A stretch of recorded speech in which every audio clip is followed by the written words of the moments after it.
On your screens, the game changer, Iranian F-5 fighter jet.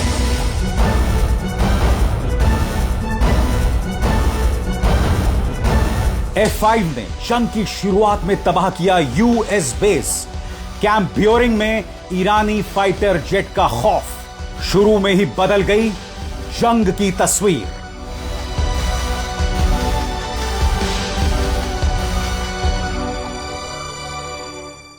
कायदे से यह खबर मुझे आपको कल बतानी चाहिए थी, क्योंकि यह खबर तबाही है। क्या आप जानते हैं कि जंग की शुरुआत में 40 दिन चली इस जंग की शुरुआत में ईरान के F-5 फाइटर जेट ने ऐसी तबाही मचाई थी कुवैत में अमेरिकी कैंप ब्योरिंग बेस में कि उसने जंग की तस्वीर बदल दी थी। मगर कल दोस्तों, जैसे कि आप जानते हैं, अमेरिकी राष्ट्रपति डोनाल्ड ट्रंप पर हमला हो गया था, जिसके चलते मेरी सारी तवज्जो, सारा ध्यान जो है वो उस खबर पर था। मगर आप जानते हैं, जब कोई खबर मैं आपके सामने एक दिन देरी के साथ भी लाता हूं तो पूरे एनालिसिस के साथ। और खबर सिर्फ यह नहीं है कि किस तरह से F-5 ने जंग की तस्वीर शुरू में ही बदल दी थी, खबर यह भी है कि अब कई अमेरिकी चैनल्स कह रहे हैं कि यह जंग अमेरिका और इस्राइल को आर्थिक तौर पर बर्बाद कर देगा। इसकी चर्चा होगी दोस्तों, मगर सबसे पहले वो खबर जिसने तबाही मचा दी है, गौर फरमाएं। ईरान का F फाइटर जेट युद्ध की शुरुआत में कुवैत में अमेरिकी बेस पर बम गिराने में सफल, कह रहा है एनबीसी और दूसरी मीडिया रिपोर्ट्स के मुताबिक अमेरिकी अधिकारियों का कहना है कि ईरान का F-5 फाइटर जेट युद्ध के शुरुआती दिनों में कुवैत के कैंप ब्योरिंग बेस पर हमला करने में कामयाब रहा और उसने एयर डिफेंस सिस्टम को भी पार कर दिया। इसे कई सालों में पहली बार बताया जा रहा है जब किसी दुश्मन के फिक्स्ड विंग यानी फाइटर जेट ने सीधे अमेरिकी सैन्य बेस पर हमला किया है। सबसे पहले मैं आपको बताना चाहता हूं सरल लफ्जों में एनबीसी की रिपोर्ट दरअसल कहती क्या है, गौर फरमाएं। एनबीसी और दूसरी रिपोर्ट्स के अनुसार युद्ध के शुरुआती दिनों में एक ईरानी F-5 फाइटर जेट ने कुवैत में कैंप ब्योरिंग पर बम गिराया, जबकि वहां मजबूत एयर डिफेंस मौजूद था। यह जानकारी अमेरिकी अधिकारियों और कुछ थिंक टैंक्स जैसे अमेरिकन एंटरप्राइज इंस्टीट्यूट की रिपोर्ट पर आधारित बताया जा रहा है। रिपोर्ट में यह भी कहा जा रहा है कि ईरान ने खाड़ी क्षेत्र में 7 देशों के 11 बेसिस पर 100 से ज्यादा हमले किए, जिनमें हैंगर, रडार, कम्युनिकेशन सिस्टम आदि को नुकसान हुआ है। लेकिन अभी कुछ बातें साफ नहीं हैं। अमेरिकी रक्षा विभाग यानी पेंटागन ने अभी तक इस हमले की पूरी डिटेल खुलकर कंफर्म नहीं की है। ज्यादातर जानकारी एनोनिमस अधिकारियों और रिपोर्ट्स पर आधारित है। कोई पुख्ता सबूत जैसे सैटेलाइट इमेज या फोटो अभी सार्वजनिक नहीं किए गए हैं, जिससे यह पूरी तरह स्वतंत्र रूप से वेरीफाई हो सके। मगर आप जानते हैं दोस्तों, अगर एक खबर झूठी होती तो अब तक पेंटागन ने इसे फेक न्यूज बता दिया होता। अब तक डोनाल्ड ट्रंप ने प्रेस कॉन्फ्रेंस करके बवाल कर दिया होता। जी हां, कम से कम भारत के मुकाबले डोनाल्ड ट्रंप प्रेस कॉन्फ्रेंस तो करते हैं। मगर इस खबर को अमेरिका ने नजरअंदाज नहीं किया है, खारिज नहीं किया है। अब हमें समझना पड़ेगा दोस्तों, जिस तरह से जंग की शुरुआत में एक F-5 फाइटर जेट कुवैत के कैंप ब्योरिंग, जो कि एक अमेरिकी बेस है, उस पर हमला करता है, वो कहीं ना कहीं पूरे जंग की दिशा बदल देता है। और हम ऐसा क्यों कह रहे हैं? क्योंकि उसके बाद अमेरिका लगातार डिफेंसिव पर दिखाई दिया। इस मंच पर मैंने आपको कई बार बताया है किस तरह से थर्ड सिस्टम्स पर हमला किया।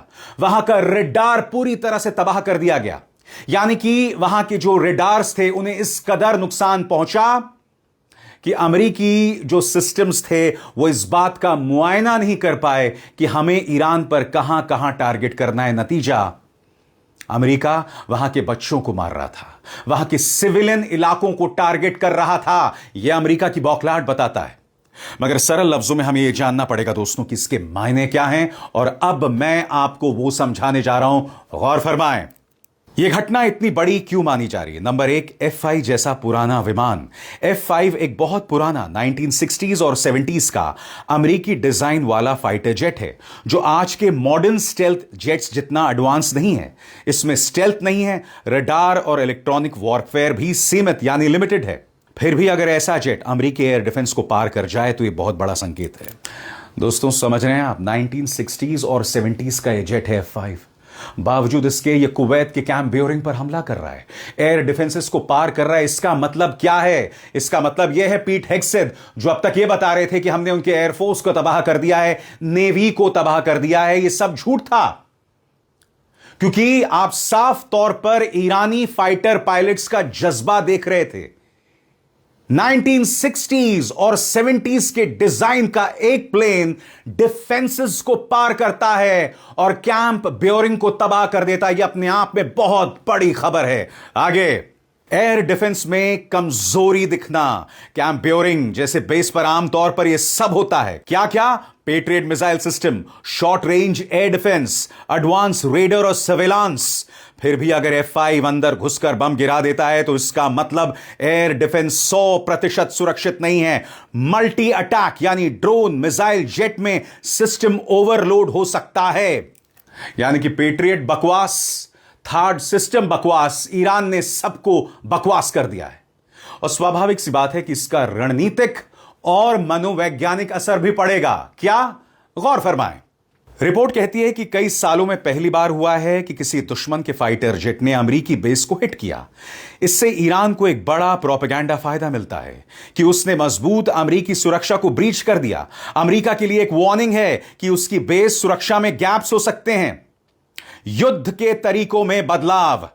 यह घटना दिखाती है कि सिर्फ मिसाइल और ड्रोन ही नहीं, पुराने फाइटर जेट भी काम के हो सकते हैं। अगर सही टाइमिंग और स्ट्रैटेजी हो तो पुराने हथियार भी इफेक्टिव हो सकते हैं। यानी कि भविष्य में मिक्स्ड अटैक्स होंगे, missiles plus drones plus jets, और यह बहुत ज्यादा डेंजरस हो सकते हैं। मैंने कहा ना दोस्तों, ईरान का जज्बा, इसका कोई जवाब अमेरिका और इस्राइल के पास नहीं था। इसलिए F5 जैसा पुराना फाइटर जेट भी इस कदर तबाही मचा रहा था। आसान लफ्जों में गौर फरमाएं, बड़ा मुद्दा यह है कि एक पुराना जेट भी एडवांस एयर डिफेंस को पार कर रहा है। इससे साफ है कि मॉडर्न युद्ध में डिफेंस सिस्टम भी वल्नरेबल है और टैक्टिक्स ज्यादा मायने रखते हैं। और मैं आपको बताना चाहता हूं कि NBC की यह न्यूज हर जगह छाई हुई है। RT.com ने इस बात का जिक्र किया, उसी तरह से प्रेस टेलीविजन ने भी इस बात का जिक्र किया है। और इसी मंच पर याद कीजिएगा दोस्तों, मैंने आपको बताया था हैदर 110, यह है ईरानी वॉरबोट, दुनिया में सबसे ज्यादा तेज चलने वाली वॉरबोट।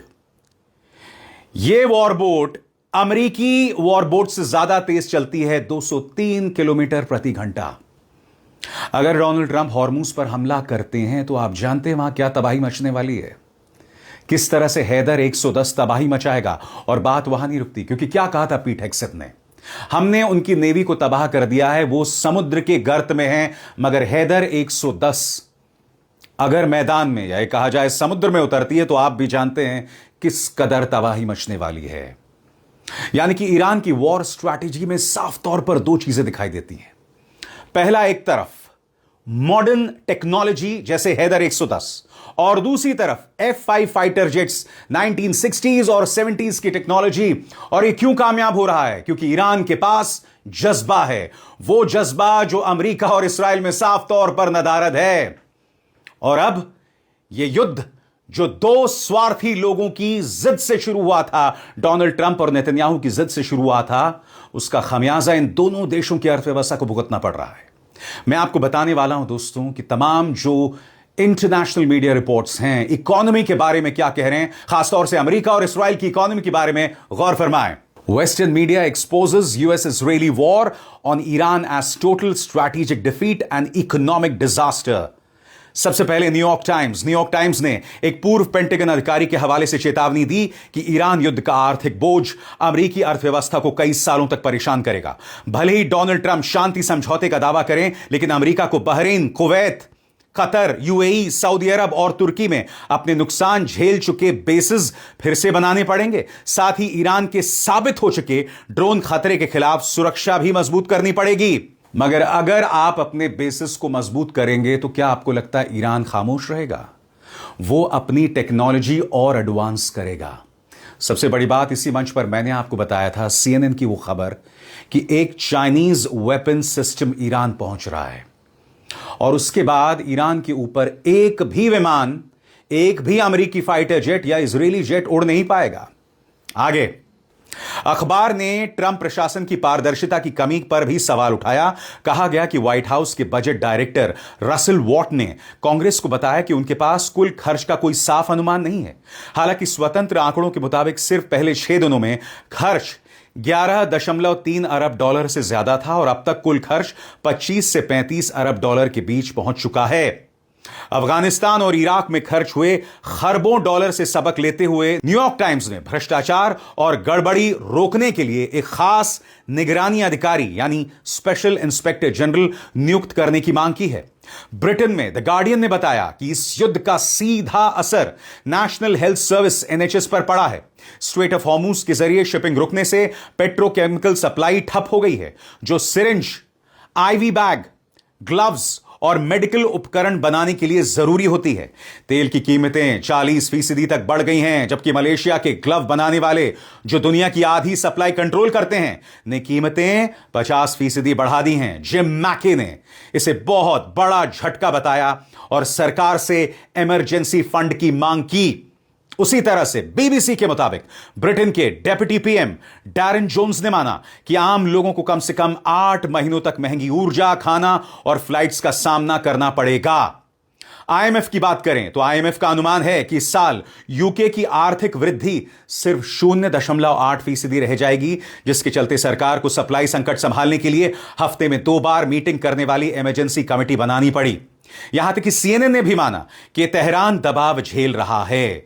अमेरिकी नौसैनिक नाकेबंदी के बावजूद ईरान का दावा है कि घरेलू दबाव और मिड टर्म चुनावों के कारण ट्रंप पहले झुकेंगे। विश्लेषकों ने सीएनएन को बताया कि ईरान अगले 2-3 महीने तक तेल उत्पादन जारी रख सकता है और पाकिस्तान की तरफ से नए कूटनीतिक संकेत भी सामने आ रहे हैं।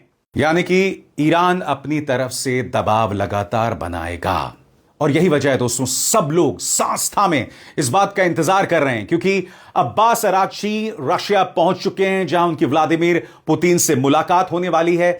मैं आपका ध्यान खींचना चाहूंगा दोस्तों एक्सियस की इस खबर की तरफ। एक्सियस की खबर क्या कह रही है, मैं आपको पढ़ के सुनाना चाहता हूं। अल जजीरा के मुताबिक Iran offers new terms to reopen strait of Hormuz. सरल शब्दों में कहा जाए तो हॉर्मुज की खाड़ी को खोलने के लिए ईरान ने पाकिस्तान को नई शर्तें दी हैं। अब यह खबर एक्सियस के हवाले से आ रही है और अमेरिकी रक्षा अधिकारियों ने इस बात का जिक्र किया है। यह रिपोर्ट क्या कहती है, गौर फरमाएं। ईरान ने हॉर्मुज स्ट्रेट खोलने के लिए नए शर्तें दी, एक्सियस की रिपोर्ट।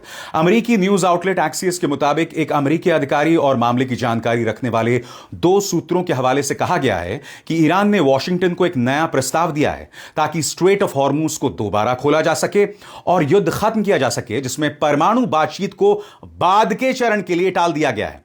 रिपोर्ट के अनुसार ईरान ने यह ऑफर पाकिस्तानी मध्यस्थों के जरिए दिया, लेकिन आउटलेट का कहना है कि अगर हॉर्मुज पर कोई डील हो जाती है और ईरान के बंदरगाहों पर अमेरिकी नाकेबंदी हट जाती है तो डोनाल्ड ट्रंप के पास तेहरान पर दबाव बनाने का कोई खास तरीका नहीं बचेगा, जिससे वो ईरान को अपने एनरिच्ड यूरेनियम के भंडार को छोड़ने या कम से कम 1 दशक तक यूरेनियम एनरिचमेंट रोकने के लिए मजबूर कर सकें। यानी कि अगर अमेरिका को वो शर्तें माननी है तो यूरेनियम एनरिचमेंट को लेकर वो ईरान पर दबाव नहीं बना पाएगा। ईरान ये खेल बहुत ही खूबसूरती से खेल रहा है दोस्तों, बहुत चालाकी से खेल रहा है और डोनाल्ड ट्रंप, जिनके मानसिक संतुलन पर सवाल है, उन्हें समझ नहीं आ रहा कि क्या करें। ईरान दुनिया भर को बता रहा है कि हम ये जंग जीत चुके हैं, मगर साथ ही सफलतापूर्वक, बहुत ही सक्सेसफुली वो ये भी बता रहा है कि हम विक्टिम हैं। मसलन आप ये प्लेन देखिए, इस प्लेन में अरागची सवार थे। यही प्लेन ओमान गया, पाकिस्तान गया और अब रशिया में है। इसमें लिखा हुआ है मिनाब 160। आपको याद होगा जब ईरान के स्पीकर मोहम्मद गालिबाफ और अरागची पहली बार पाकिस्तान गए थे, तब जितनी भी वहां पर सीट्स थी, विमान के अंदर जितनी सीट्स थी, उन सब सीट्स के चेहरों पर उन बच्चों की शक्लें लगाई गई थी जो अमेरिका और इस्राएल की बमबारी में मारे गए थे, मिनाब में मौजूद उस स्कूल में। और अब मिनाब 160 लगाया गया है प्लेन में। क्या है खबर, गौर फरमाएं। मिनाब 160 अरागची के प्लेन पर लिखा गया था यह एक सीधा संदेश है जो ईरानी लोगों के मुताबिक अमेरिकी हमलों की याद दिलाता है और उन्हें युद्ध अपराध मानता है। ईरान का दावा है कि मिनाब शहर में हुए हमले में 168 लोगों, खासकर स्कूली बच्चों की मौत हुई थी। इसी वजह से मिनाब 160 नाम रखा गया है ताकि उस घटना को याद रखा जाए। तो देखा आपने, एक तरफ ईरान की अपनी ताकत और दूसरी तरफ डिप्लोमैटिकली वो किस तरह से इस मुद्दे को आगे बढ़ा रहा है। यह साफ तौर पर ईरान की जीत है, यह अमेरिका और इस्राएल की बौखलाहट है, मगर डर इस बात का है कि बौखलाहट में न जाने ट्रंप और नेतन्याहू क्या कर बैठे हैं। कार्यक्रम की शुरुआत में मैंने जिक्र किया था F5 के बारे में और मैंने आपको यह भी बताया था कि किस तरह से अगर हॉर्मुज में दोबारा जंग होती है तो यह हैदर 110 तबाही मचाएगा। यानी कि ईरान के लिए विन विन सिचुएशन। बस उसे जो करीब 270 अरब डॉलर्स का नुकसान हुआ है उसकी भरपाई करनी है। अब कैसे करेगा? स्ट्रेट ऑफ हॉर्मुज में हफ्ता लेकर, यानी कि हर जहाज से 20 लाख डॉलर्स लेके, या फिर अमेरिका से कहे कि भाई तुमने जो नुकसान किया उसकी भरपाई करो, पैसे दो। और ये तमाम चीजें तब साफ होंगी जब दोनों पक्ष आमने सामने बैठेंगे। अब इज़हार शर्मा को दीजिए इजाजत। नमस्कार।